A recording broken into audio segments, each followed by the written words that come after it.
All right, let's jump right in. There is something huge happening right now in the world of software development. I mean, it's a shift so big, so fundamental, that it's got people feeling everything from pure panic to total excitement. It's forcing everyone in the industry to ask, what does it even mean to write code anymore? We're talking about the rise of AI and whether it's the end of coding as we know it, or maybe, just maybe, the beginning of something entirely.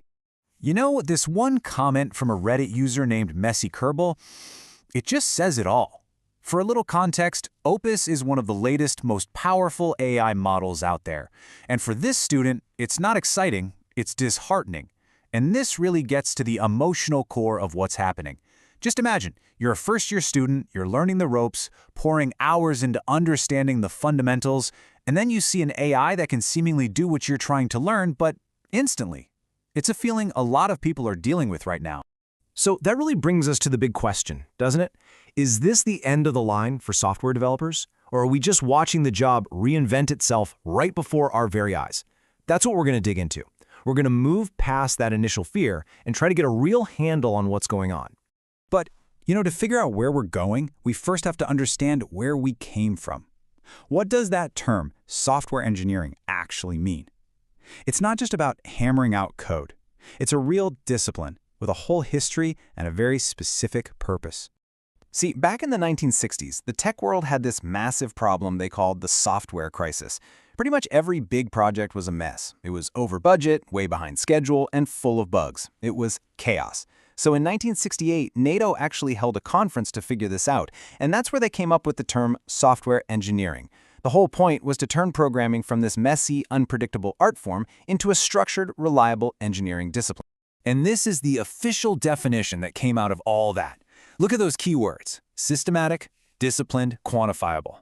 This was the goal, the gold standard. It's all about building things that are reliable and that you can actually maintain over time, not just hacking something together that works for a minute. Now keep this definition in your head, because what's happening today, well, it's a little different. Okay, so let's fast forward to right now.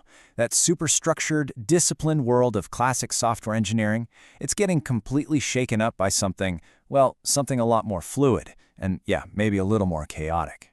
Now check this out. This is from a developer with 23 years of experience.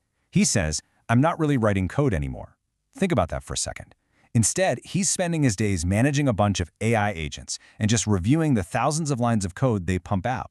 That's a massive change in what a developer actually does all day. But then you've got the other side of the coin. This is from user Agent 10, who says it feels amazing. For some people, this isn't a bad thing at all. It's freedom. Instead of spending hours fighting with syntax or hunting down some obscure bug, you just state your intent. You say what you want to happen, and the machine figures out the details. It's faster, it's more direct, and for a lot of people, it's just fun. And this new way of working is starting to get a name: vibe coding. You can think of it like a partnership. The human is the architect. You're the one with the vision. You make the big picture decisions. The AI is the construction crew, handling all the grunt work of actually writing the lines of code. You bring the vibe, the intent, and the AI makes it real. Of course, the second you start talking about this, a huge question comes up. Is the code any good? And this leads us to the big debate of the moment: the quality of AI-generated code, or what some people are starting to call AI slop. So AI slop is basically code that, it works, kinda, but underneath it's a mess. It's inefficient, buggy, and it's a nightmare for another human to try and fix or update later. And that quote from user GSCJ just perfectly captures the fear here. Can you imagine an AI trying to fix AI slop, generating more AI slop? That's the nightmare scenario, right? A downward spiral of unmaintainable code. But hold on, because it's not that simple. As user Amilo1111 points out, let's be honest, humans have been writing their own version of slop for decades. We just call it technical debt or legacy code. The only real difference is that we were slower at creating it. So maybe this isn't a brand new problem. Maybe we're just accelerating an old one. And that idea, that acceleration, leads to this really powerful insight from user Ray Finn. Code is becoming disposable. It used to be that rewriting a big, messy system was a massive undertaking, super expensive, took months or even years. But now, with AI, you can just generate a new one. The cost of a do-over has basically dropped to zero, and that changes the entire game. So, if writing every single line of code isn't where the value is anymore, what is the developer's job now? What are the skills that actually matter in this new world? Well, the job description is totally changing. It's less about being the person laying each brick and more about being the architect and the foreman.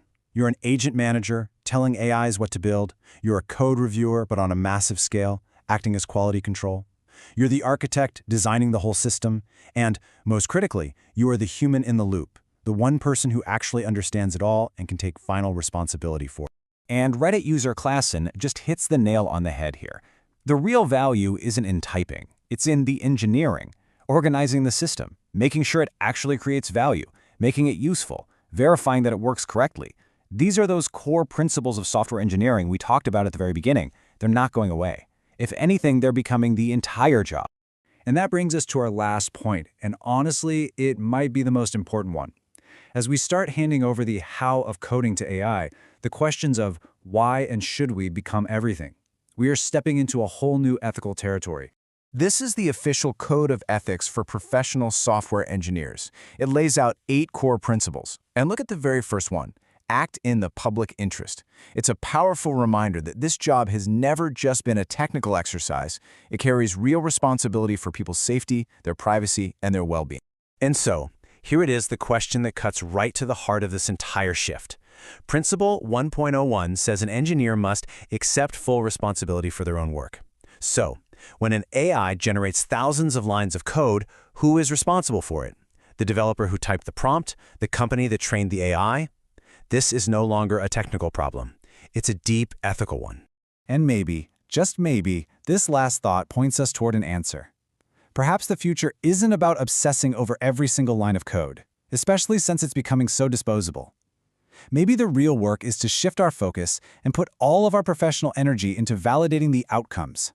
Does the software do what it's supposed to do? Is it safe? Is it fair? Is it ethical?